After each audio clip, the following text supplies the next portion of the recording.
Uy, si Bombay Girl daw. Uy, Bombay Girl, kamusta? Okay naman po. O, ba't naglalakad ka? Eh, nasa pagawaan po kasi yung motor namin. Nasira po. Pinasok po kasi yung tubig yung carburetor po. Ay, nakaraang natutulak ka? Opo, ayun po yun. O, ano ginagawa mo ngayon?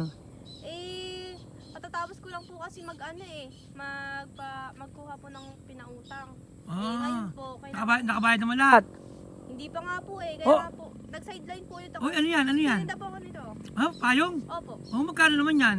50 po. Tapos po, kung gusto nyo, hulugan po to eh. Ah?